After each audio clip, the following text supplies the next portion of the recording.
wa rahmatullahi wa barakatuh.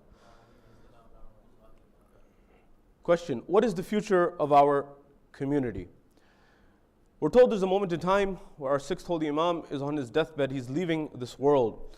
Imam al-Sadiq, when he's leaving this world in his final moments, according to the narrations, his family is near him. The likes of his children, his near ones, his family are by him. And in the last moments of one's life, one often saves their final breaths for some of the most important things in their lives, one of the most important messages in their life. And therefore, when we look at the life and the final moments of our first Imam, Amir al-Mu'mineen, the narrations say that he said a few statements that are noteworthy. For example, he said, Allah Allah fil Quran, Allah Allah being a point of emphasis, that is, don't forget, and he's emphasizing. He's saying, Allah Allah fil Quran, don't forget the Quran, number one. Number two, he says, Allah Allah fil Aitam. He says, by Allah, the orphans, don't forget the orphans. And Allah Allah fil Masakin, that is, by Allah, do not forget the poor ones in your society. Meaning, at every moment in time, Imam Ali alayhi salam was looking after the most marginalized members of societies, the ones who no one was there to look after. And he reminded his family and near ones to make sure that you look after those people. And it's interesting that where he said the orphans as well as the people who are poor, he also said the Quran. It seems as if Imam Amir al-Mu'mineen, according to scholars, he is saying as if the Quran has been left alone by the populace. But building on that, coming back to the sixth Imam, what is the sixth Imam to say at that point in time? What is the sixth Imam to say at that moment in time? Is he going to say the Quran? Is he going to say the poor? Is he going to say the orphans? Or is he going to say something else? And the narrations say that the sixth Imam comes forward, and in his final moments, one of the final things that he says to his loved one and his family at his final moments is, I wish I would be there to see him. I wish I would be alive to see him. And they asked, who, Yabna Rasulillah? Who is it that you wish to see? Who is it that you long to see? He says, I wish to see the one they will call Alim Ali Muhammad, the scholar of Ali Muhammad. And at that point in time, everyone was baffled because they would have thought perhaps that Imam Sadiq himself was Alim Ali Muhammad because of the proliferation of knowledge. That is the expansion of knowledge that happened during the time of the sixth Imam. But it was this Imam who was saying that, no, I am even waiting for somebody else. I would have wished to meet somebody else. And according to the narrations, that individual was the one who you and I are here to commemorate tonight, Imam Ali ibn Musa al-Raza, our eighth holy Imam. Sallu ala Muhammad wa ali Muhammad.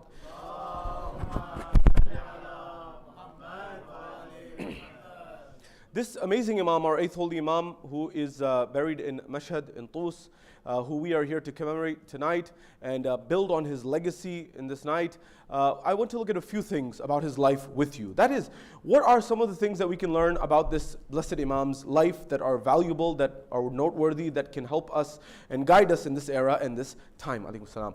Number one. Number two, why is he called Alim Ali Muhammad? In a family in which every individual is an alim, that is, even the children are ulama. Why is it that this individual in particular is given this title? The second thing is, what does RAZA mean? Why was he given this title? That is, the one who is accepted. By whom? And why? Why was this title given to the holy Imam?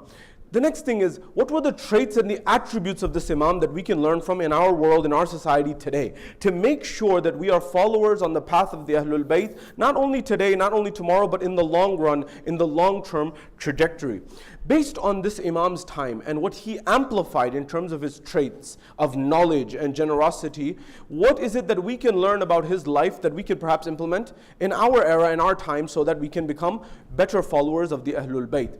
And finally, inshallah, we'll look at the lessons of this Imam with respect to his commemoration and also his commemoration of his own grandfather, Imam al-Husain, and how much emphasis the eighth Imam put on the commemoration of Abu Abdullah, his forefather. And of course, inshallah, we'll commemorate the Masaib and the tragedy of this holy Imam and the Ahlul Bayt at large, especially coming up to the nights of Arba'een. This is our agenda for tonight. Wherever you are, here in Chicago or across the globe, wherever you're hearing my voice, from the bottom of your heart, send a salawat on Muhammad wa ali Muhammad.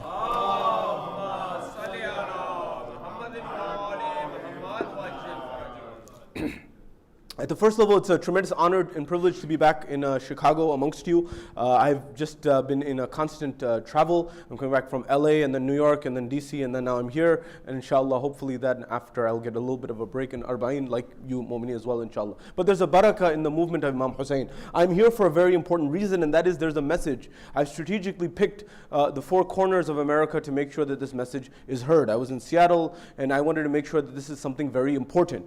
And for you who are here, and I invite those who are not here, I've heard many people have gone for ziyarah as well, but those who are online, please pay keen attention, and those who are able to be in town, please do come in person. There is a barakah of the majlis in and of itself. And one thing that is important for us to note from the get-go is our conversation builds on the conversation from last year. That is, they are not disconnected. Now, I know you don't remember what you had for lunch yesterday, so I need to remind you what I talked about. So it's very important to bring these things up. It's difficult to remember all those things and all those things that happened over the last year. But it's important for me to briefly recap where we left off, and I'll try to recap that tomorrow as well for those who are not here. But it's really important because if we don't prioritize this, the future of our next generations is at stake. And there's an issue of liberty here that we need to be very, very aware of. Today, there are a few people here, alhamdulillah. You may find that based on the history and the trajectory of history, there may or may not be people in the future, as much as we would like that to be the case. And I will give you dalils and proof and evidence as much as possible to try to substantiate this argument. And by the way, if you have any data or any information that contradicts what I am saying or about to say, or sheds another light that I may have missed, please, please, please do share it with me. It will increase my knowledge, number one. And number two, it will take me out of a deep depression. So you'll get sawab on two folds. So please do share that with me. But I am a student of history, as many of you are, and we are to succumb to what history says and what the pages of history say. As Amir al-Mu'mineen, Imam Ali ibn Abi Talib, sallallahu ala Muhammad wa ala Muhammad.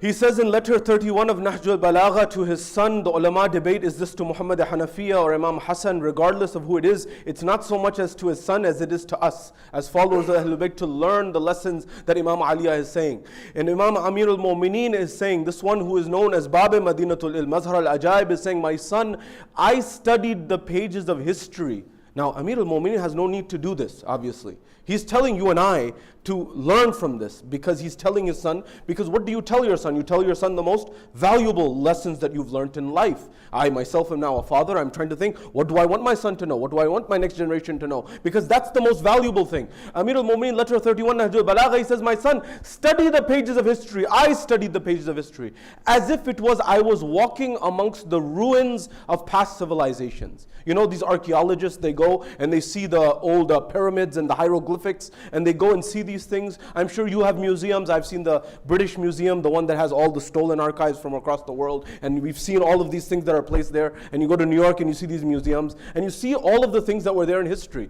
and they give you a trend. But if you learn anything, Imam Amir al-Mu'mineen says, I studied the pages of history. And he says further in this letter 31, he says, even though I didn't live as long as some of these people did in the past, I learned from what brought them good and what brought them harm, what brought them benefit and what didn't bring them benefit. So Imam Amir al-Mu'mineen is perhaps inviting you and I to think, to reflect on what it is that can bring an individual benefit in life and what it is that can push someone away. And in this, we have to be very intellectually honest. And that will be a theme. In fact, the reason that I'm quite concerned is everywhere I'm going, we have, the more you travel and the more you go out, the more you realize that our problems are the same everywhere, essentially.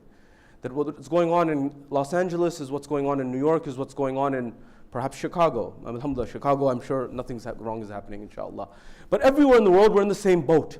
And what's important for us is to follow the manhaj of Ahlul Bayt alayhimus salam, Amir al-Mu'mineen and the Ahlul Bayt, for the first to the last and all of them in between, to try to gain lessons in our life to implement so that we can perhaps learn and benefit and grow as a community, as a society, and furthermore. So based on this, Amir al-Mu'mineen says, even though I didn't live as long, I studied their pages so that I knew what brought them good, what brought them harm. Number one. Number two, if you learn from the pages of history, every major historian of the last 200 to 400 years has come with the same conclusion after reading history.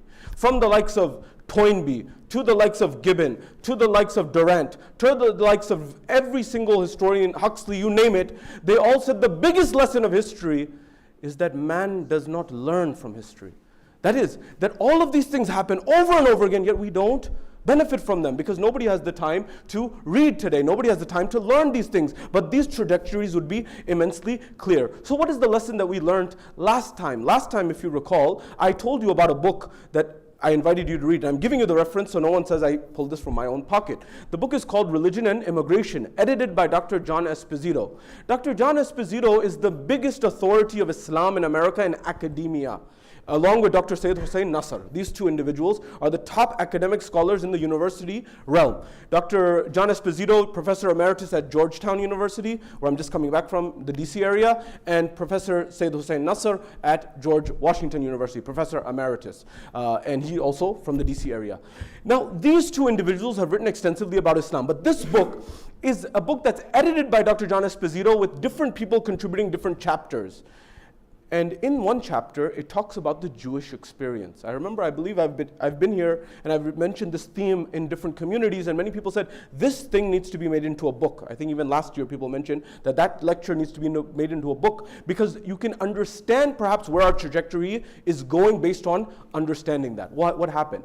That they said the first generation, I'm recapping for you, you should perhaps remember this, but if you don't, I'm reminding you. The first generation of the Jewish community came to America in 1654, almost 400 years ago. The leaders of the Dutch West India Company, the largest company in the world, they wrote a letter. And when they wrote a letter to Peter Stuyvesant, who was the governor of New Amsterdam. Now, for some of you, I know you're going to be wondering, like, this is a very different style of majalis. And I hope, if you didn't get that last year, I'm not speaking, if you're coming here, if you're not born here, if you're not raised here, and if you didn't come here very young, I'm not speaking to you. I'm speaking to another generation. I'm speaking to people who are younger, and I'm speaking to people who may be watching online, and I'm speaking to those who may watch this video in 10 or 15 years down the road, who are not even there. Because I just needed to be known that somebody was talking about what needed to be said, even though it was ahead of the times. If you look at Allama Iqbal Lahori, when he wrote Shikwa in his time, every Maulana put every kufr fatwa there was on him. They said, this guy's a kafir, what's wrong with him? So some people in their era, in their time, they have to be ahead of the curve. And people in their time will not understand them, and they will fight them tooth and nail. But that person is doing what may be needed for generations down the line. And in our communities, you will find that unfortunately the dynamic of the equation is there's a lot of trepidation in our communities. And one of the biggest things that I'm noticing is, and I'm telling you, what young people are telling me why they're stopping to come. I'll give you one clear-cut example. Everywhere across America, forget America, United Kingdom, Europe, I've gone there. Across the way, you will find in our communities there's a dynamic where it will say Imam Ali Center, Imam Hussein Center, Hussaini Center, Ja'fari Center, Radawi Center, Hadi Center, XYZ Center, and people come to the center. Young people tell me, we come to the center and we go inside and we're looking for Islam. And when you get inside, there's no Islam. There's no Islam. And when you're trying to find this Islam, you're like, if Islam is not in the Hussaini Center, it's not in the Ja'fari Center, where on earth will it be? You see, when I go to Dearborn or I go to California, they have community centers. For example, Arab community centers. They'll have the Iranian community center, for example. Community centers in itself are not a problem. But they don't have, perhaps, in that environment, they'll have an Arab community center in Dearborn. You'll have atheists coming, Christians coming, Jews coming, Muslims coming, Shias coming, Sunnis coming. In the cultural centers for the Iranians, for example, the Persian community centers in California, you will have people who are Shias, Kurds, Sunnis, you have people who are atheists, agnostics, all types of people. But they perhaps don't have the identity crisis that you and I have because they know it's a cultural center. We oftentimes have young people living dual lives. There's one life here, one life outside. And oftentimes that is simply because we are thinking that Islam is primary, at least that's what we're saying. But when they come inside the Imam Barga in the center, they find out that Islam is not primary here, something else is primary. Islam is secondary or tertiary, if that. And this leads to this dilemma of why we're losing people. I tell you with my hand on my heart, I'm not happy to give you this report. I wish I could give you a better report. But in order to be honest and sincere, the first thing is you have to tell things as they are. And unfortunately, in our communities and our societies, it's very difficult to say things as they are because there are pressures on this mimbar as there have been throughout times. And because of those pressures that are there on the mimbar, the issue that we often face is we are not told the truth from the mimbar. And because of that harsh, stark reality, we are losing people and have been losing people for a long, long time. I'm not talking about those people who, for example, are immigrants or those people who are converts. If there's anyone who's going to remain in these centers and institutions, in the long run, it's either people who are first-generation immigrants or people who are direct converts or reverts to the religion. I'm talking about the second generation, the third generation, and the generation down the line. Will they remain or will they not? So now, building on this, allow me to explain what I mentioned to you last time. Sallu ala Muhammad wa ali Muhammad.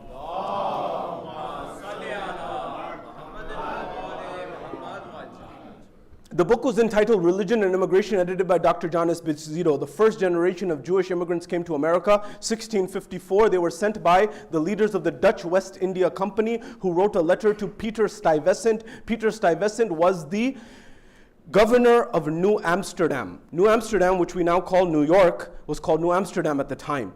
And he's told them, and he said, look, I want to relocate the leader said, we want to relocate about 22 members of our Jewish community to your state of New Amsterdam from Brazil. They were in Brazil, they wanted to move them to New Amsterdam. And Peter Stuyvesant wrote a one-liner back, said, I can't accept them. Why? Because we don't have the budget. If something happens to them, who's going to pay for this? And they wrote back a one-liner saying, you have nothing to worry about. They will be taken care of by their own. When this letter came, then Stuyvesant said, okay, very well, now I can accept. They moved to New York and New Amsterdam, and then they lived there for 1 year and 2 years and 3 years.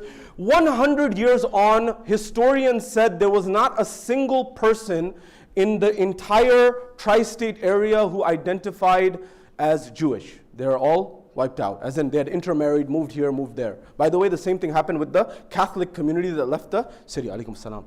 So this is the first wave.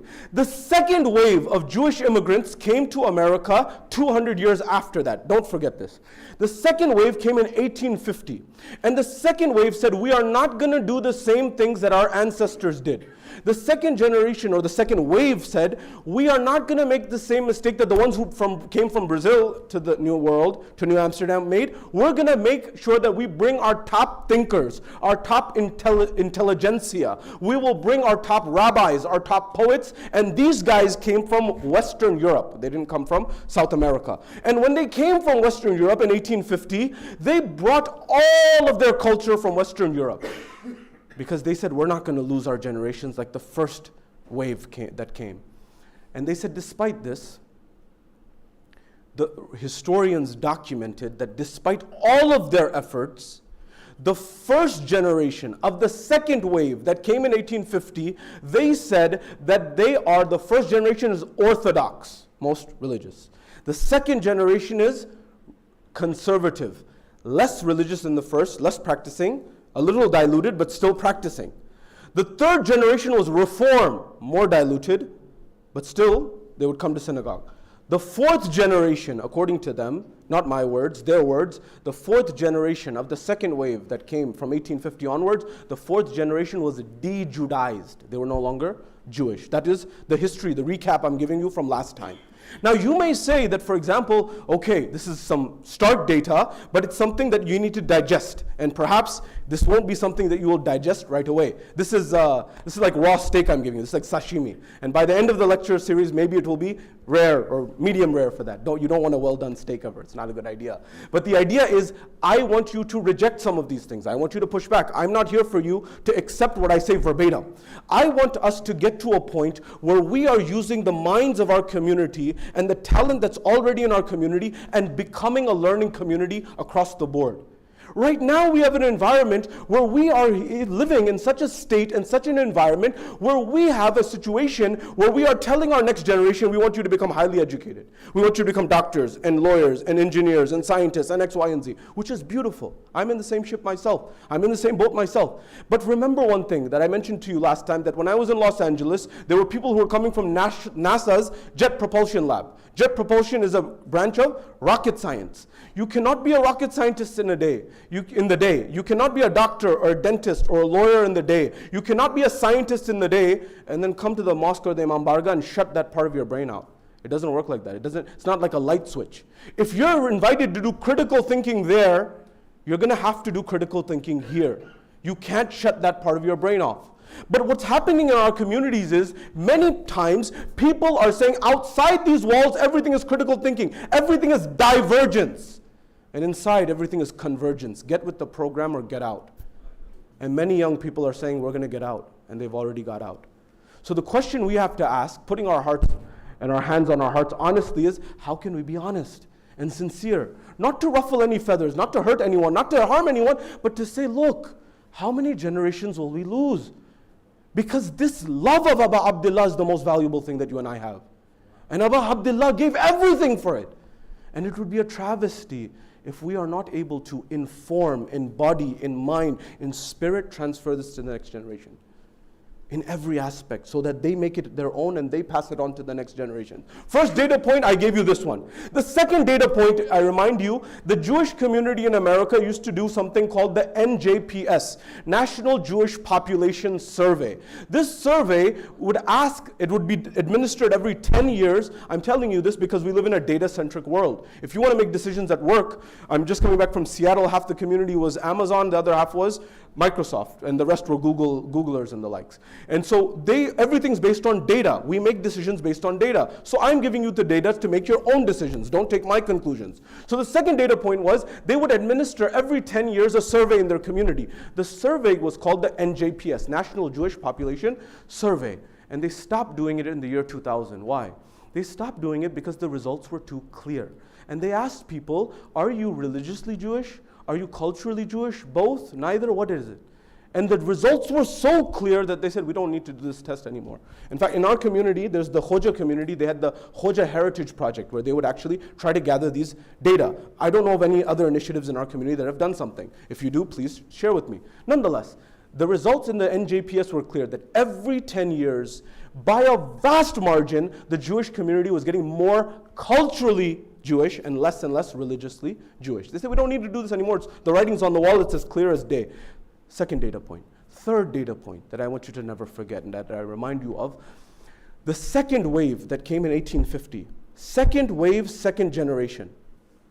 When the first generation came, they came and they were building up their life again. From Europe, they came to America, they were building up their life again. When they were building up their life again, they had to struggle and establish these businesses. They had a culture of business. I don't know if you know, in Islam, especially Shia Islam, we have a culture that we are highly recommended to do business. But unfortunately, that's also not mentioned from the mimbar because people are afraid that if they tell them to do business, the Maulanas will have to not be here anymore because the parents will exile the Maulana. The reality of the matter is, if there's ever been a place to do business, it's America. Trust me, and do tawakkul on Allah. Crunch your numbers, make sure you do these things, but with Allah to have tawakkul. If you and I are to truly follow the Ahlul Bayt, we should follow them in totality, not just when it's convenient for us, that I want to follow them. We need to make sure that if they are truly role models in every life, they were role models in economics and finance as well. But we sometimes forget about that aspect. We say Imam Ali was silent for 25 years. Oh really? Was he really just sitting at home for 25 years? What about all those pages of history that say that Imam Ali was developing land and he was a property developer in our language? What about all those ahadith in Al-Kafi that say that with his own money, the same way when Talha and Zubair would come and they came on a private meeting, Imam Ali takes the candle that's on the desk and he lights a new one from his pocket, puts it on the desk, puts the other one out. Talha and Zubair, who actually came to ask for more money from the Baytul Mal, they say, what did you just do? He said that I was doing the public accounting, Imam Ali says. You two came to me on a private matter.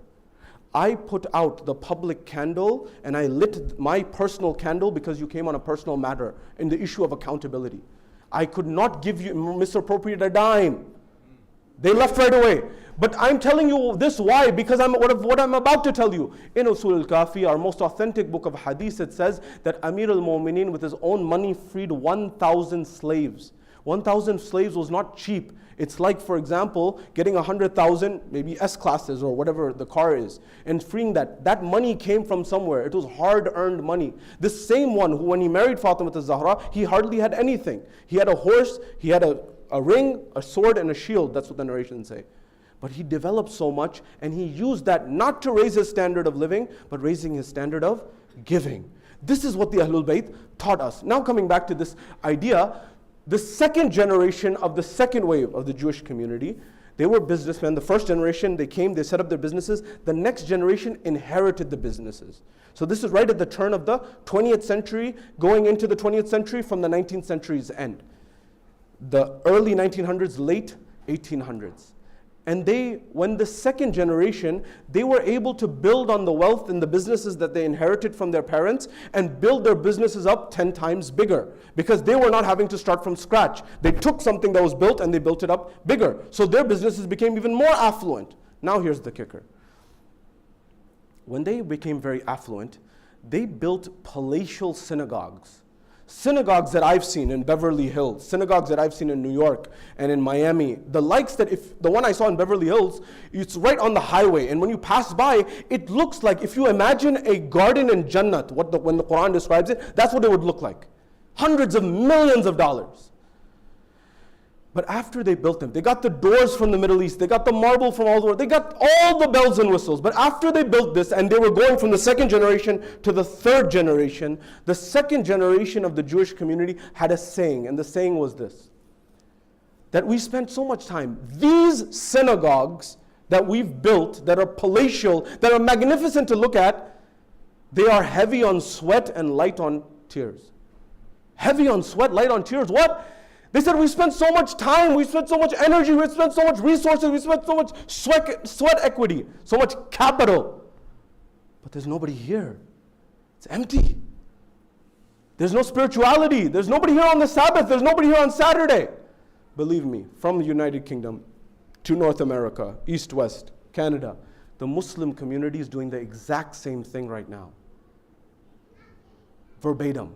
Now, it's not necessarily bad to build buildings, but remember, physical infrastructure is not much without spiritual infrastructure. That means that we need to build these two together hand in hand. Perhaps we have the buildings, and that's a good step. I'm not criticizing that generation that came before. They did their job and they did a lot of hard work to build up this infrastructure. But the question is, who's going to be here in the long run? And we need to start working towards that. We need to start bridging that gap to make sure that those people, those young ones and older ones, and people who are in their 40s or younger, 50s or younger, who are young parents, those people, they are not having to live in a situation where they have two minds and these minds don't mix. These minds don't merge. One mind outside, one mind inside. As followers of the Ahlul Bayt, if you learn anything from the life of the Ahlul Bayt, they were at the forefront and the best in every aspect of life. Not just in one dimension of life. Perhaps if you study the history of Islam, you will find there was a beautiful golden era in Islam. And if you look at the life of the Ahlul Bayt, I ask you 1 second, if the Ahlul Bayt, our blessed holy Imam, is here with us, but we may not have direct access to him, for example. But if Imam al-Sadiq, we were there during the time of Imam al-Sadiq, if we were there during the time of Imam al-RAZA, for example, and if we had access to our holy Imam of this time, would they just be solving fiqhi, jurisprudential Islamic problems? Or would they be solving scientific problems, the way Imam al-Sadiq was solving scientific problems in his time? Did Imam Baqir not solve the financial issues of the day in the mint of currency? Didn't he not do that? Did not the Ahlul Bayt solve issues and dilemmas? Is there not a whole bab of Tibbe Aimma, the medicine of the Ahlul Bayt, for example? Is there not a whole dynamic of them talking about science and medicine? And weren't their students not the ones who were the leaders in, for example, alchemy, which became the predecessor, which was the forerunner of chemistry? Jabir ibn Hayyan and the likes, mathematics, was that not the case? So where has that legacy gone? Why is it that I see some of the brightest minds in our community? Believe me, some of the minds in our community are building the future as we speak. At the likes of Amazon and Google and Microsoft and Meta and the like. They're building the future. Some of them are in your community. Some of them are your friends and your relatives. But somehow, we don't benefit from that mind here. Why? It's something to think about. It's something to reflect on. So I give you these 3 data points. Now, it gets even more dire. Because when you read the pages of history, you may say, perhaps it won't happen to us. And I hope it doesn't happen to us. Believe me, I told you, if you have better data or you have some positive data, please share it with me. I would be so happy and you'd get sawab and ajr, inshallah. My anxiety would be gone. So what I'm saying to you is, but we need to be practical and pragmatic. No more dil ke behlane ko ghalib ye khayal acha. You can't just sugarcoat things to the point that you think that, everything's going to be all right. If you're a doctor, for example, or you're a physician, and you have a patient who comes to you, and the patient is complaining of a headache, and you run some MRI scans and some CT scans, and you run an analysis, and that you're looking at the scan in front of your eyes, and you see the patient across the table from you, sitting in front of you, and the patient just wants that you say, you're totally fine, just take some ibuprofen, just take some acetaminophen, take some Tylenol, some ibuprofen, you'll be totally fine. But you're looking at the scan and you know there's a tumor in the brain. What are you to tell that patient? Do you tell them just take some 2 Advils? Or do you tell them we gotta operate? We gotta do something here. We find ourselves perhaps in the second scenario. We may have our work cut out. However, if perhaps we engage and we do something about it now, maybe we can create a new world. Things don't always have to be the same. But it requires for us to take some ownership. Now, before we get to some solutions, and inshallah, I hope to in the next few nights, discuss some solutions with you. But one thing that's going to be a main theme of these next few nights is one element, if we want to be positive for the future of our community, is we cannot outsource our thinking in entirety to the mimbar. And what that means is we have to start a dialogue. We have to start moving in addition to the barakah of the Majlis. I'm not saying go away with the Majlis. The Majlis has its own karamat and its benefits, no doubt about it. But supplemental to and complementary to and in addition to these majalis, we need to have a dialogue panel style discussion. Because there are certain topics which the member cannot comprehensively analyze. What, for example, mental health. When we talk about, I've heard, and it drives me up the wall, I'm very upset because, and I'm not the only one, many people, when you hear, for example, depression, and you hear people on the member saying, depression, just read this ayah of the Quran.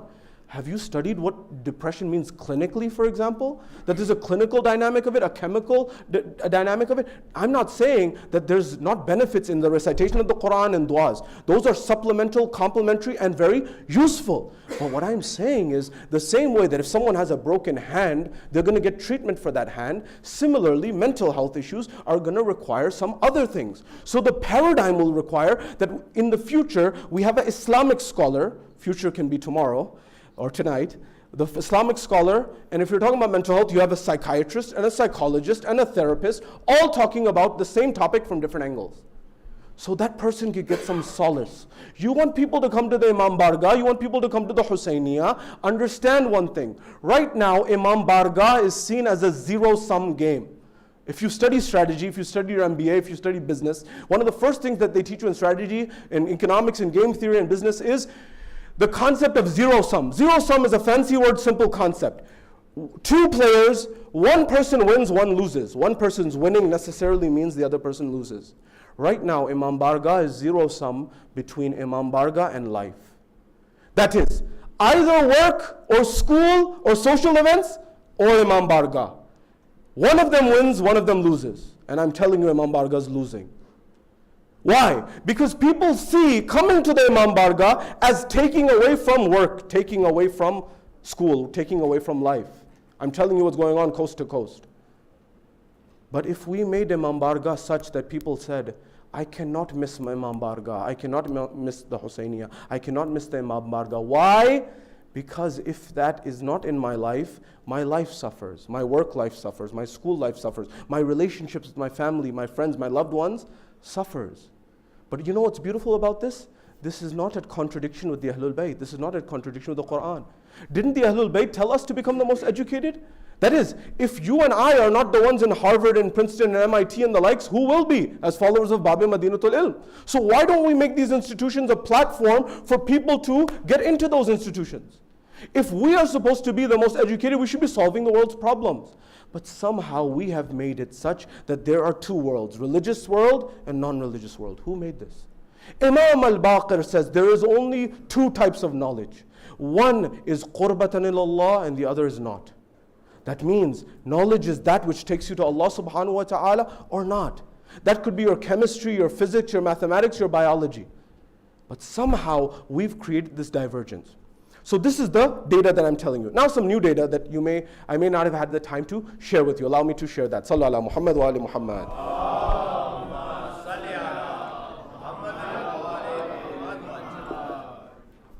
When it comes to this issue, there's a study that's called illusory superiority. Now, I know some of you may be thinking that happened to the Jewish community, also happened to the Catholic community, also happened to other communities that came to America. And you may be saying this doesn't apply to us, and inshallah it won't. And hopefully with you, I'm with you, inshallah. It won't, but I need to give you more data.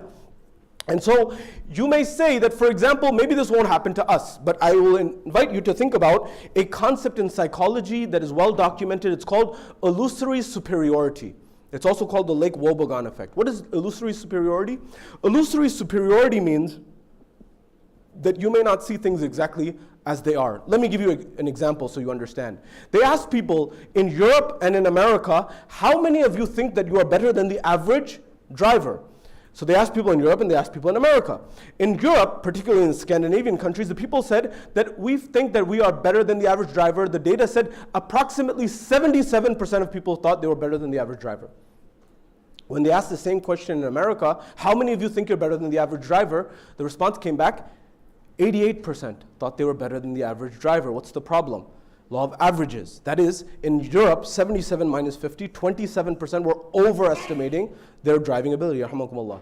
And in America, mashallah, 88 minus 50, 38% were overestimating their driving ability. They thought they were better than average, but they were not. Am I going over your head? I hope I'm not going over your head. So the idea is we often think that we are better than we really are, when in reality we may just be run-of-the-mill average. Now say this. Have you heard of the Jose festival?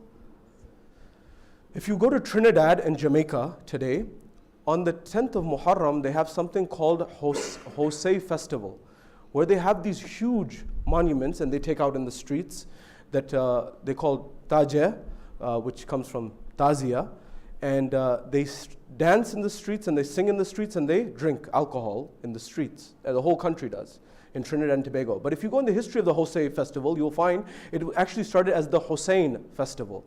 It started by people who were brought by the British to the Caribbean. And they used to commemorate Ashura. And they used to commemorate Ashura for 10 days. But eventually, over time, they forgot why they were commemorating this festival. And eventually, it became a festival to sing and dance and drink alcohol. And they even used to have the taziyas that we have from India. They used to have those magnificent, and they still have remnants of that in the form of paper, huge taziyas. But they don't know why they are doing what they are doing. This is roughly 150 years in from when it began. So you may say, wow, this may not happen to us, but it happened not too far from us in Jamaica and Trinidad, the Jose Festival. I invite you to look it up yourself. If you go to Indonesia, you'll find similarly, there were people who came from India to Indonesia and they used to commemorate Ashura.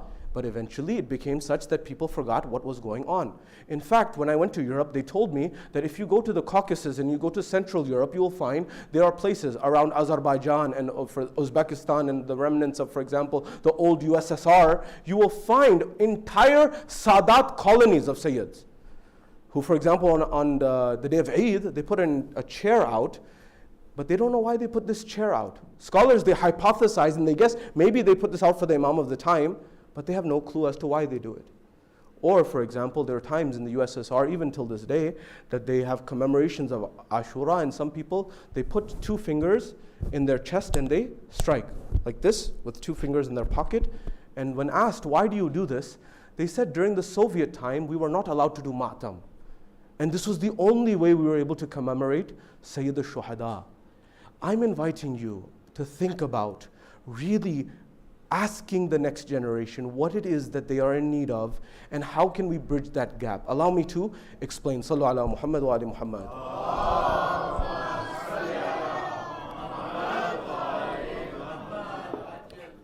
Korean Air, never forget this. If you are flying or have flown Korean Air, keep this in mind. Things have changed since. Korean Air had the highest rate of crashes for any airline in history. It was a very high rate of crashes. If anyone is going on Korean Air and for Ziyarat recently, don't get up yet. You'll be okay, inshallah. I'll explain. So Korean Air had a very high rate of crashes. And so when you have an airplane, you have the main pilot and then you have the co-pilot. And often the main pilot is more senior and the co-pilot is more junior. And in Korean Air, typically the co-pilot, for example, would maybe point out to the main pilot, do you see that mountain range? And the pilot said, yes, sure. So when they analyzed all of this, they launched an investigation, the management of the Korean Airlines, and said, look, why is it that our airline has a higher rate of accidents compared to everyone else? And when they launched this investigation, they had a third party do the research and analyze it. And when the third party came back with the report, they said there is one reason as to why that is. And they said it's culture. Culture, what do you mean? He said, the culture in Korea is such that you do not disrespect your superiors, your elders. You have respect for them. So the dynamic of the equation was that the pilot was more senior and older oftentimes than the younger junior pilot. And so the junior pilot did not have the audacity to say anything to the elder pilot. So then when they would see something wrong, they would say, oh, did you see that? They would ask in a question form and very politely. But that politeness was not enough. In 2020, I went to India, went to Mumbai and Bhavnagar and Hyderabad and Bangalore, and I went to Lucknow. And Lucknow people often were very polite. I'm hearing things are changing these days, but they were polite at the time. And they were like, pehle aap and after you. But in that after you doesn't apply in Bombay, it doesn't apply in Mumbai, because in that situation, you'll miss your train, right? You can't do that in New York. You can't be like after you, the southern hospitality that we have, where I come from. You can't apply that in New York, because people have 2.5-hour commutes. They got to go. So similarly, this politeness and etiquette was causing the planes to crash. When they explained this to the management, they said, oh my goodness. So they explained this to the pilot, they explained this to the co-pilot, that you guys can be polite and loving and affectionate as soon as you touch the ground. But as soon as you get in the air, you need to look after the affairs of the people who are on this plane. You need to look after your lives, their lives, out with all the cultural elements that are sugarcoating the reality of the matter. If the plane's about to crash, tell them the plane is about to crash. When they made this clear, everything normalized. Why do I say this? Many times I go coast to coast, north to south of America, and I talk to families and I talk to communities, and many times parents say, Sayyid, tell our children, read namaz, fast, come to the Imam Barga, tell them to come to Husainiya, come to the Imam Barga. And when you ask them, when the kids ask questions, when they ask these questions, no, don't ask the questions, just do it, just do it. Just listen to what I'm saying. Why are you always so argumentative? You may find that child of yours, even if they're in their teens or their 20s or their 30s, that child is not asking you a question. They are doing what the Korean co-pilots did before the normalization. They are telling you the plane is crashing and you're not understanding. They are telling you the Titanic is sinking and you are not listening. That's the dynamics of the equation that we are facing right now. And until we get very sober about the reality, we will lose more and more people. I'm telling you, I meet some of the most intelligent, most affluent, most highest achievers in our Shia community globally. And you know what's a common theme amongst all of them? Amongst themselves and their children. None of them come to the Imam Barga. Now you may say, oh, they're gone astray, they've lost it. But before you judge them, listen to them, hear them out. And they may give you some very good reasons. The question is, I'm not telling you to stop coming. I'm trying to say that, look, we need to have a sober, honest conversation about where is it that we are going. Do we not strategize in our works, in our businesses, in our society, in our life, in our organizations, our non-profits?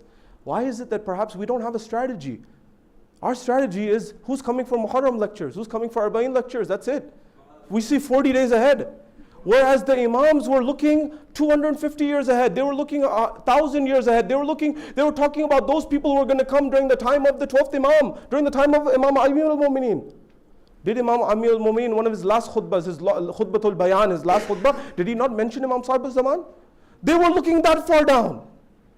We can't look even down the street.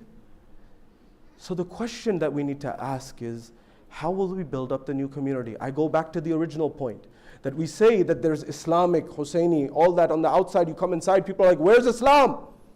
Because the reality of the matter is, unfortunately, the way that our communities are being governed are not Islamic. Because people say that they want Islam here, but even the way that management is operating, I'm sure not in IEC HUSAINI, but in other places, they're saying that very crooked politics is going on. So when you pull back and peel back the covers and the blinds, you see a very ugly face. And you push it back and you say, I don't want to be here. And many young people tell me, Sayyid, why don't you come? Why don't you come anymore? When I talk to them, they say, Sayyid, I was younger and I had a rough patch. I had a difficult patch in life. And now people began to gossip about me when I was having that difficult patch. And now I don't feel comfortable to come back. Aren't we the ones who say we follow Abu Abdullah who forgave Hur alayhi salam? And yet we are so difficult, and it's so difficult, and so we are so reluctant to forgive others or forget some eras.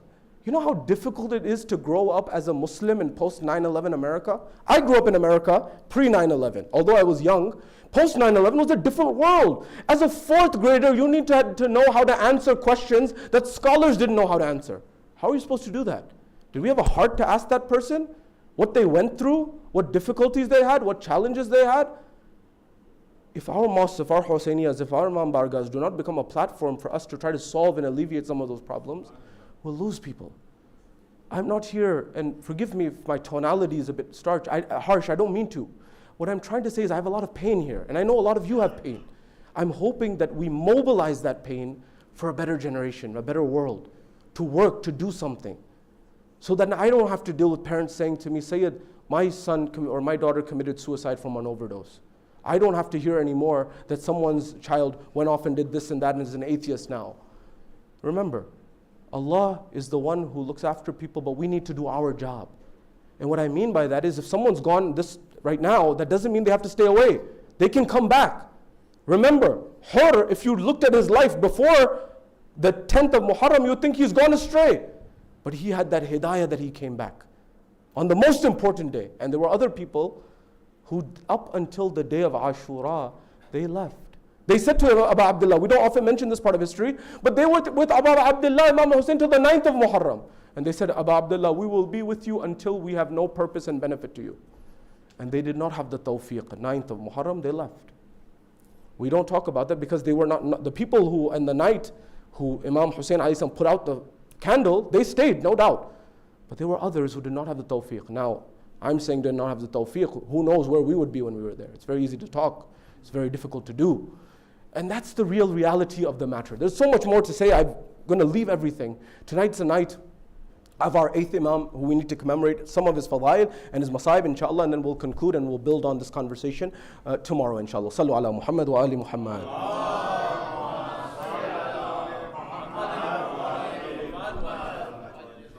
This 8th holy Imam is known as Alim Ali Muhammad, a family in which every individual is Alim. That is, even the enemies of the Ahlul Bayt, if they could not write anything else about the Ahlul Bayt, they said at least they were an Alim of the time, no doubt.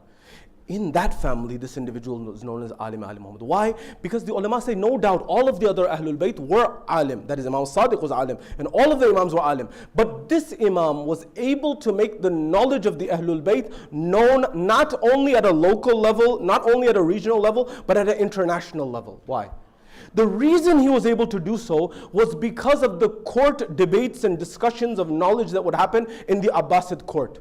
That they would call Imam al-RAZA and they would say, we're just having a spontaneous debate, although they had planned it from before. And the Imam would answer to the Christians and the Jews and the Sabians and everyone there, the Hindus and people who are coming from the east and the west, in totality, to the point that they all left satisfied. The narrations say to the point that an individual came and a follower of the Ahlul Bayt, a Shia of the Ahlul Bayt came. He said, Yabna Rasulillah, can I give you some advice? Can I give you some guidance? Can I give you a suggestion? Now, he had a good heart. Imams were more open-minded than perhaps you and I, that they were willing to hear people out. And he knew he had a good heart. So he said, yes, please, what is it that you want to say? He said, Rasulullah, everything that you do is amazing. Your knowledge is amazing. Your wisdom is amazing. Everything's amazing. But these court gatherings, they are not with ulama. They are with people who are rhetoricians. Now, to explain this, very quickly I need to explain to you, you have to go in Greek history. In ancient history, you will find the 3 great Greek philosophers were Socrates, Plato, and Aristotle. Socrates, Aflatun, and Arastu. Socrates had a big problem with sophists. Sophists were the lawyers of the time. And their job, they would take money from people and they would fight their cases for them, and they would oftentimes win their cases. If anyone's a lawyer, I'm not talking about you right now. There's good lawyers, there's bad lawyers. There's good doctors, there's bad doctors. There's good this and there's good that, bad that. But at that point, what they were doing was, Jazakallah, may Allah bless you. When they were coming, they were saying, look, you pay us anything, we will win the case for you. And they would say, this is the problem that Socrates had with them. That they said, there is no such thing as truth. Truth is only what you can prove. That's it. Socrates got very upset. He said, there is inherent truth. And these people are using rhetoric in order to confuse the masses. Believe me, this happens till this day. Nonetheless, this man told Imam al-RAZA, he said, Yabna Rasulillah, these people are not ulama, they are not scholars, they are not people of truth. They are not looking for that. They're looking for something else. They're just trying to be proven right. I had a mentor of mine. His name was Sayyid Ali Mahdi Rizvi. He was one of the people who came in the 50s to America. He had studied in NED in Pakistan, and he was an engineer at NASA in Texas and in Florida. And he said his professor he told me one line that I remember. He said his professor used to say to him that mathematics and politics are two different things. I said, why are you saying that to me? He said, because look, in mathematics, when you're solving mathematics, 2 + 2 = 4. You're doing the numbers and you're looking for somewhat truth. It is what it is. But in politics, oftentimes, in the popular conscience of politics, you're debating things. And you're saying, should be Democratic, Republican, should I be a Libertarian? Should we have a universal paid? Should we have something else? You're debating these things. And oftentimes in debate, you can murky the waters, especially when people don't know what truth is. Similarly here, an alim, a true scholar, if something is true, even if they are wrong, they have the intellectual humility to say, I'm wrong, that's right, that's true. So he said, Ya Ibn Rasulullah, these people are not like that category. The Imam said, your concern is perhaps valid with someone else, but not me.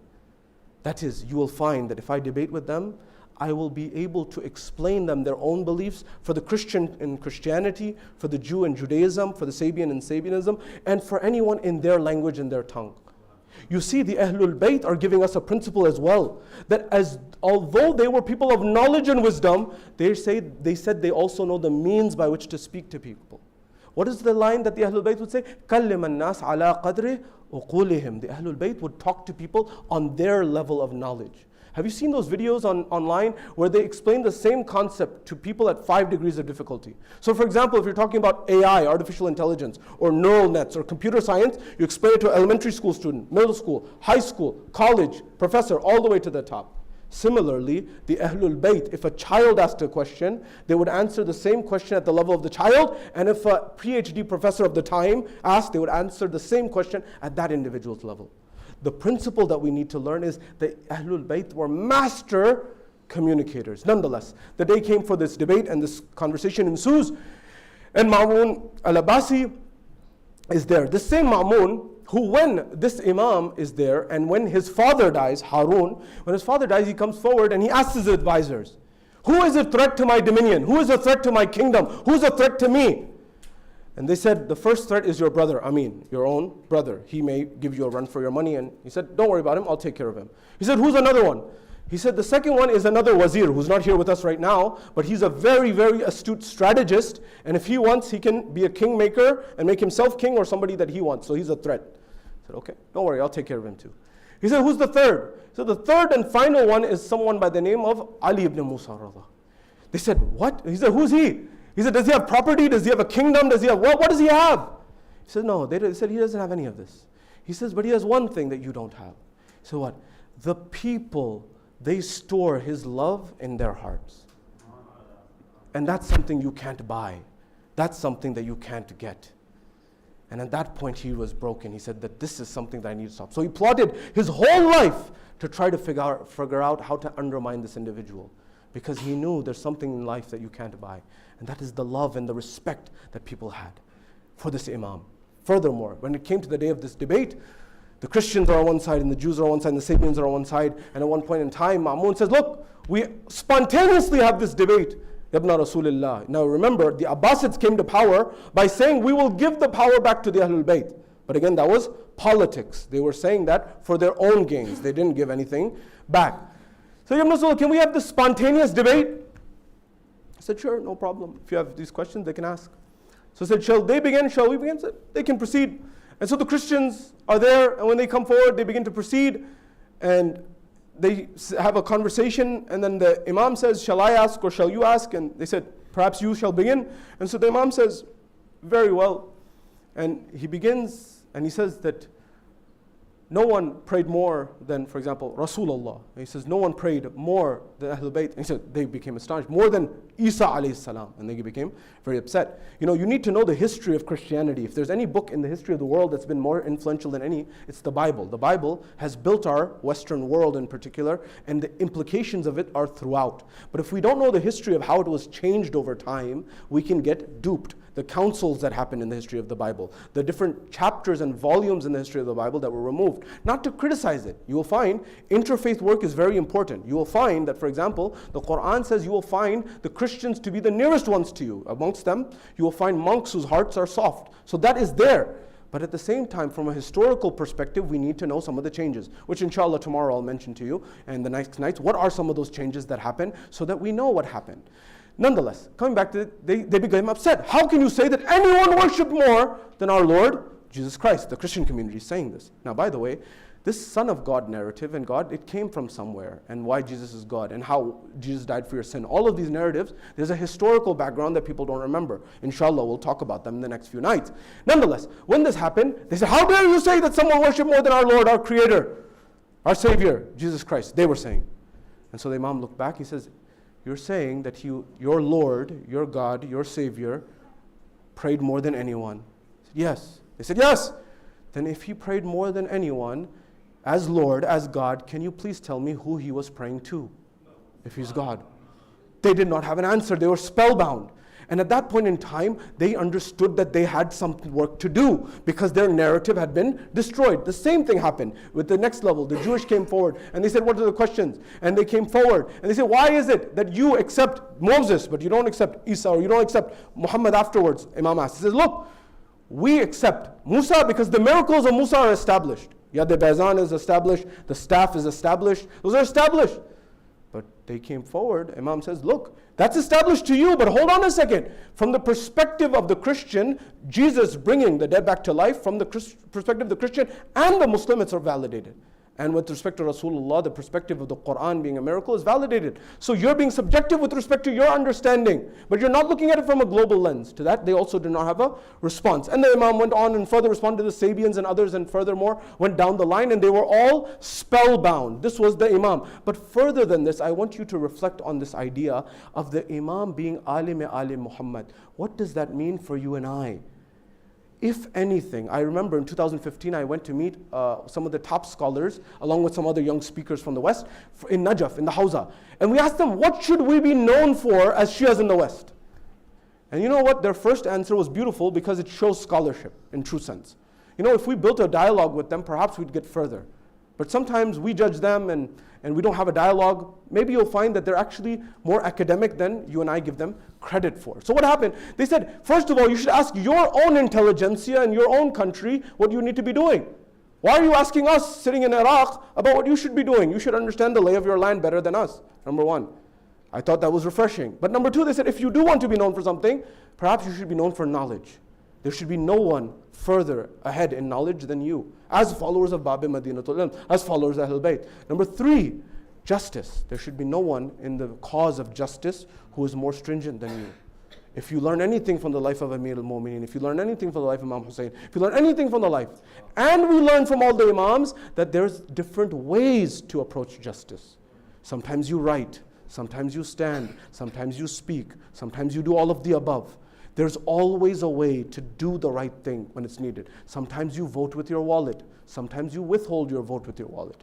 There's different ways. We need to be discussing that as a community about what is the way that we can stand for justice in 2022 and beyond. Further than this, when we come to this Imam's time, one thing that you'll notice is the generosity of this Imam. And that's something not to be taken lightly. There's a letter on the record that this Imam, the 8th Imam, wrote to his son. Now remember, this is after the Imam has come to Tus, he's come to Mashhad.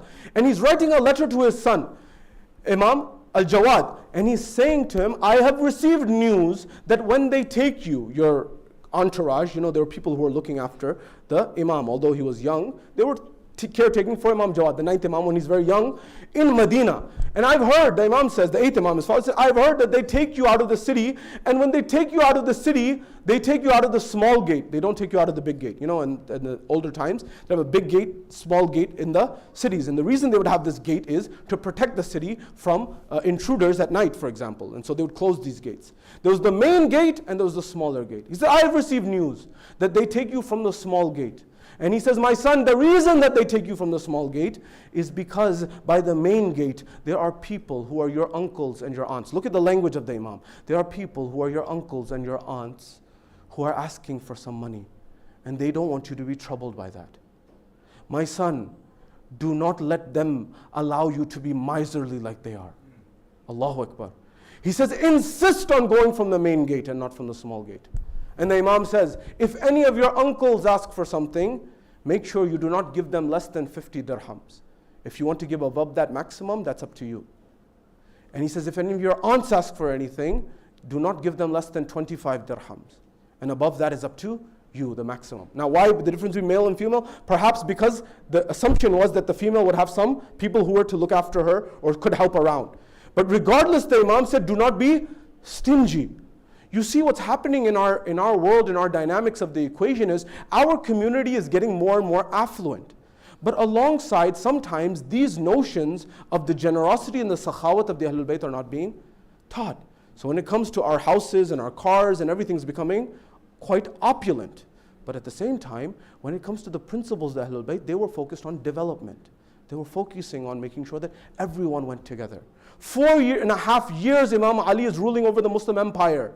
The rich were not the most opulent, although the Imam never stopped people, and many people did very well on the upside.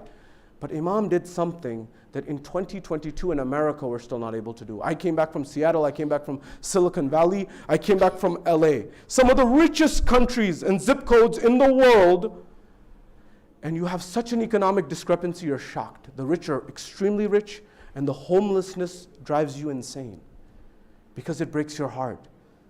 We could not do that. What did Imam Ali do at that time? Nobody went to sleep in the entire city hungry. That's a tremendous accomplishment. You want to ask many young people are telling me they don't want to talk about Islam anymore. They want to do Islam as a verb. Meaning what? They said, I don't want to hear about charity. I don't want to hear about doing good. Meet me at the soup kitchen. Meet me at volunteering. Meet me at planting trees. Meet me at that. That's also Islam, believe me.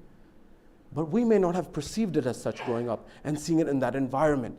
It's a practical form of Islam if we want these things to continue. This same Imam is that individual who you and I need to learn from his charity. There's a moment a man comes, the generosity of Imam al-RAZA. He says, Yabna Rasulillah, can you assist me with some finances? I'm in a grave difficulty. He says, very well. Imam goes back, he said, I'll be right back. He goes back. When he goes back, the narrations say Imam covered his face, he brought a bag with him, and he put a curtain on the side. He pulled the curtain and he put his hand around there, and then he left it there. The person got the message, he took it from behind the curtain and left.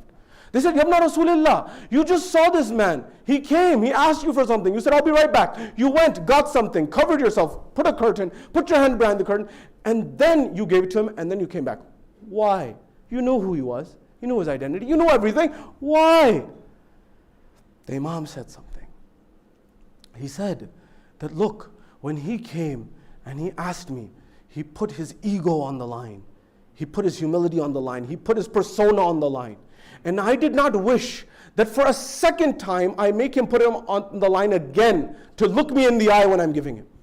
You see, this level of adab, this level of akhlaq is what Islam was about and is about as its essence. You see, even in Islam, when you give someone, according to the narrations, you're supposed to give with your hand like this, underneath. And whatever you're giving should be on top, not the other way around. Because when someone takes from your hand, the narrations say they are taking from the hand of God. Yadullah. You see, not in the real sense. Allah's messenger, and after him, Amir al-Mu'mineen is known as Yadullah, the hand of God. But the principle is we can be a wasila for God's actions on earth. And that's how the Ahlul Bayt operated. But slowly but surely we're missing these elements. I'm not concerned. I know our next generation, inshallah, will be very educated, very affluent. They will be the peak and cream of society.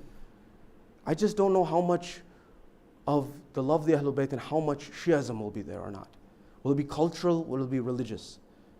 We have an opportunity to, whatever the answer of that is right now, to change that trajectory.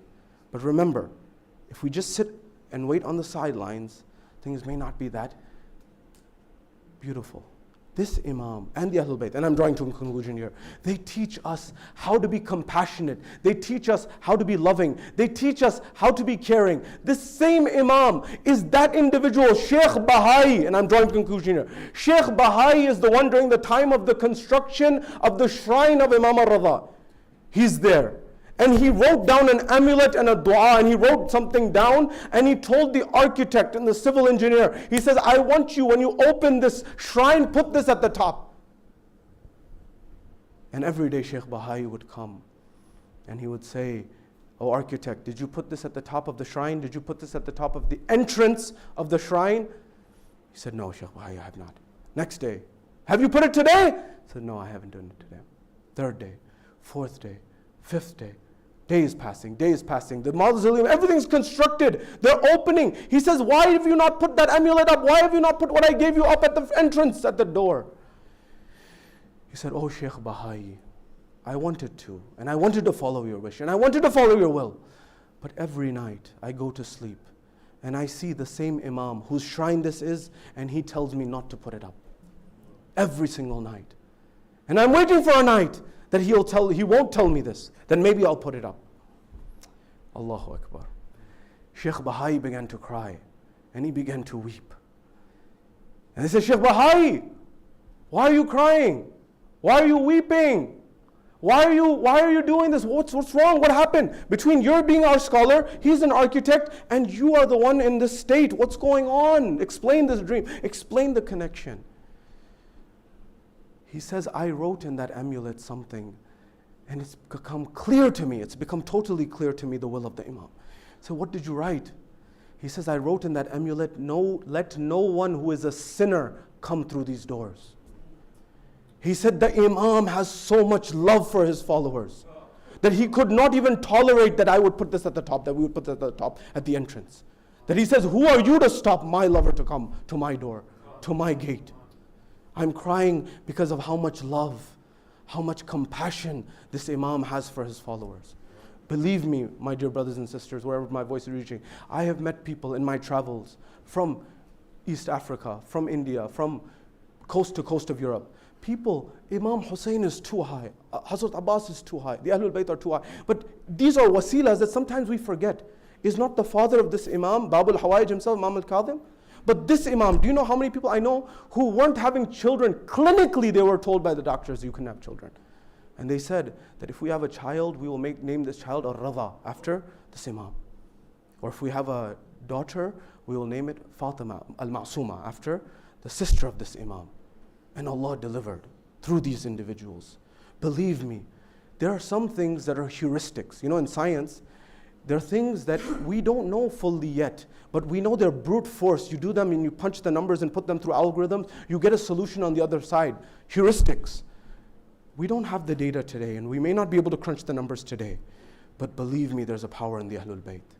We may not be able to describe it yet, but believe me, there will be a time where the world will know that there's a power herein. That power is there. But believe me, if you and I develop that relationship with the Ahlul Bayt here right now in Chicago in 2022, those Ahlul Bayt are not limited by zaman and makan like you and I. We are limited by time and space. They have the ability. So the same way Sheikh Bahai put that ta'weez there, wanted to, the Imam said no. This door is open. Following in the sunnah of his grandfather, Abu Abdullah al-Husayn, who forgave Hur. What does the poet say? And I'll translate. Dono jahan ki mangta ni'mat Husain se.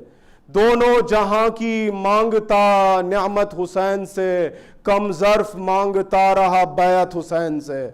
कम ज़र्फ मांगता रहा बैत हुसैन से और आया था सबसे देर में लेकिन कमाल है आया था सबसे देर में लेकिन कमाल है हुर सबसे पहले ले गया जन्नत हुसैन से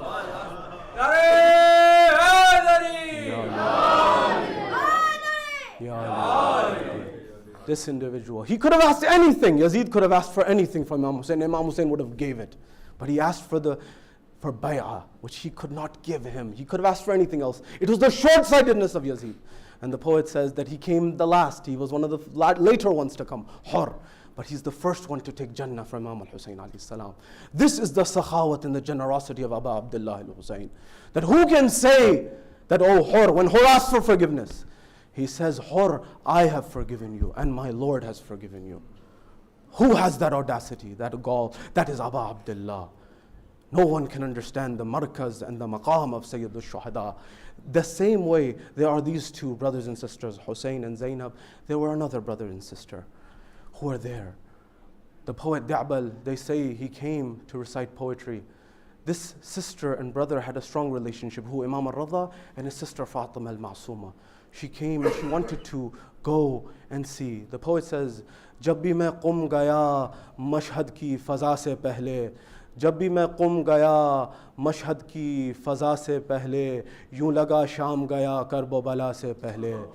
It is as if the poet says that every time I went to Qum before Mashhad, it is as if I went to Sham before Karbala, because there was Hussein and Zainab, and there was Fatima al-Ma'suma and Imam al-Raza. The poet says, and the narrations say, that Da'bal was reciting poetry. The ones who used to remember Imam Hussein and have the Majlis were the Ahlul Bayt themselves. Imam al-Raza is documented having the Majalis of Sayyid al-Shuhada in his home, and he would have the poet sit on a chair, and the Imam at times would sit on the floor himself, and he would say, "Oh Da'bal, recite the Marsiya of my grandfather." And he would say that how strange and how sad is the story of the Ahlul Bayt, that someone is buried in Medina and someone is buried in Najaf, and someone is buried again in Medina and someone again is buried in Karbala. And he continues and recites the poetry, and at that point in time Imam al-Raza says that, "Oh Da'bal, add 2 lines to this poetry." He says, "Yabna Rasulullah, what is it that I should add?" He says, "And say that someone is buried in Tus, away from everyone else." He said, "Yabna Rasulillah, who is this one who is buried in Tus?" He says, "This will be me, who will be buried here and martyred here, away from everyone else." Some narrations say that Bibi Fatima al-Ma'suma, or a sister of Imam al-Raza, was on the other side. She heard, and when she heard this, they said, "Stop the recitation." They said, "Why?" They said, "Because the sister of Imam al-Raza, she has collapsed from hearing this news. From hearing this news. Salam on you, Imam al-Raza, and salam on you, sister of Imam al-Raza." But what would you say to Zainab Awliya Maqam? She was 70 feet away. Shimar bint al-Jawshan was on the chest of Abu Abdullah. Zainab was running from left to right. She said, "Oh Qasar Asad, oh son of Saad, my brother is being beheaded and you are standing there watching. Who is there to help?" Who is there to help the family of Rasulullah? Sallallahu alayka ya Rasulallah. Sallallahu alayka ya Amir al-Mu'mineen. Sallallahu alayki ya Fatimat al-Zahra, Sayyidat al-Nisa al-Alameen. Sallallahu alayka ya Hasan al-Mujtaba. Assalamu ala al-Husayn. وعلى علي بن الحسين وعلى أولاد الحسين وعلى أصحاب الحسين. معتم يا حسين يا حسين يا حسين يا حسين يا حسين يا حسين يا حسين يا حسين يا حسين يا حسين يا حسين.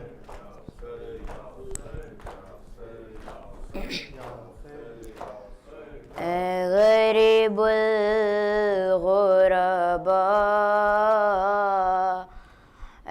मेरे भाई रज़ा غريب الغرباء मेरे भाई रज़ा غريب الغرباء मेरे भाई रज़ा غريب الغرباء मेरे भाई रज़ा रोके मासूम आए रोके मासूम आए कुम से देती हैं सदा मेरे भाई रज़ा गरीबुल गुरबा मेरे भाई तेरा दीदार नहीं भाई किस्मत में मेरी दे हवाओं को जरा हुक्म है मेरे अली सुन लूं आवाज तेरी सुन लूं آواز تیری دل بہل جائے میرا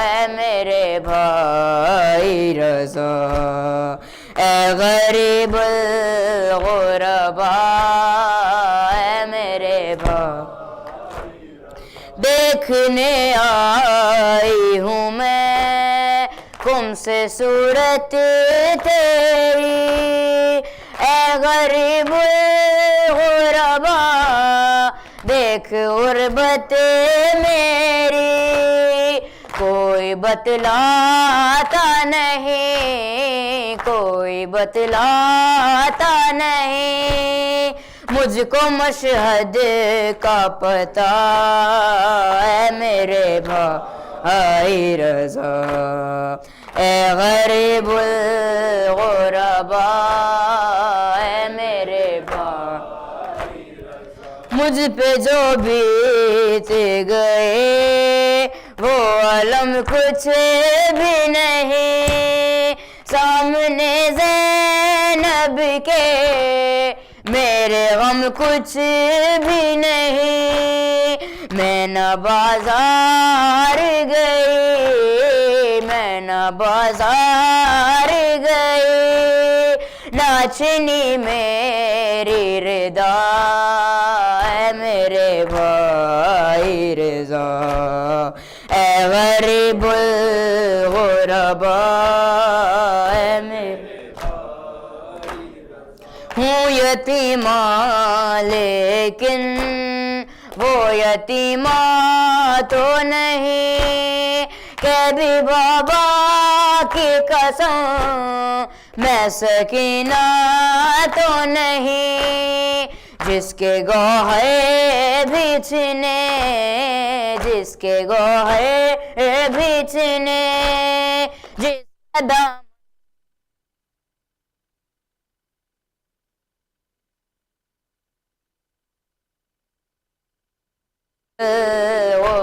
غرباء اے میرے بھائی کس جگہ خار چبے کس جگہ تھک کے گری پوچھو چھالوں سے ذرا کیسے میلوں میں چلی زخم پیروں کے تمہیں زخم پیروں کے تمہیں غم سنائیں گے میرا اے میرے بھائی اے غریب الغرباء اے میرے بھائی جب سے پہنچی ہوں میں کم دل ہے قابو میں کہاں غمزدہ نظر شہر کے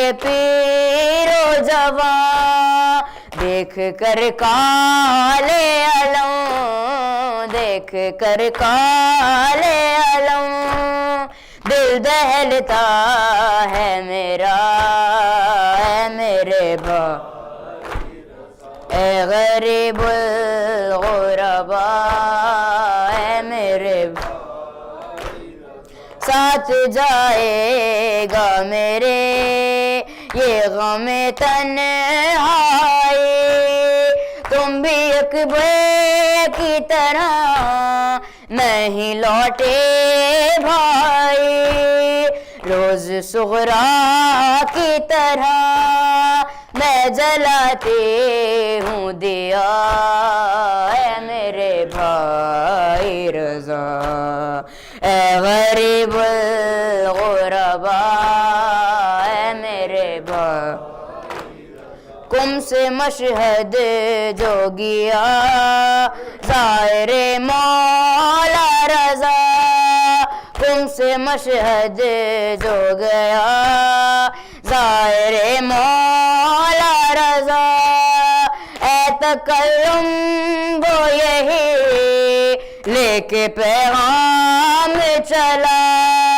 راستہ تیری بہن راستہ تیری بہن اب بھی تکتی ہے تیرا اے میرے بخائي رضا اے غریب الغربا اے میرے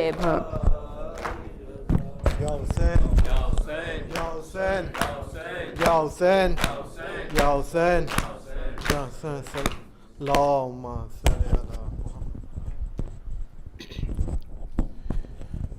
السلام عليك يا رسول الله، السلام عليك يا أمير المؤمنين، السلام عليك يا فاطمة الزهراء سيدة النساء العالمين، السلام عليك يا حسن المجتبى، السلام على الحسين وعلى علي بن الحسين وعلى أولاد الحسين وعلى أصحاب الحسين، خصوصا سيدي ومولاي بالفضل العباس بن أمير المؤمنين.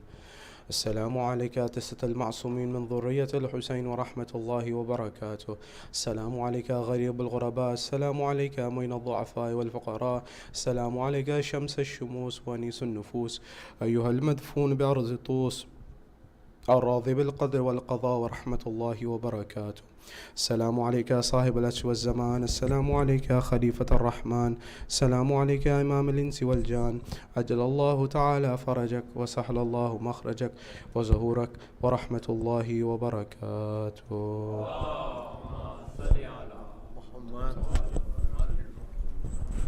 Just a quick reminder, the Majlis start at 8 p.m. sharp and Maulana is on the member by 8:20.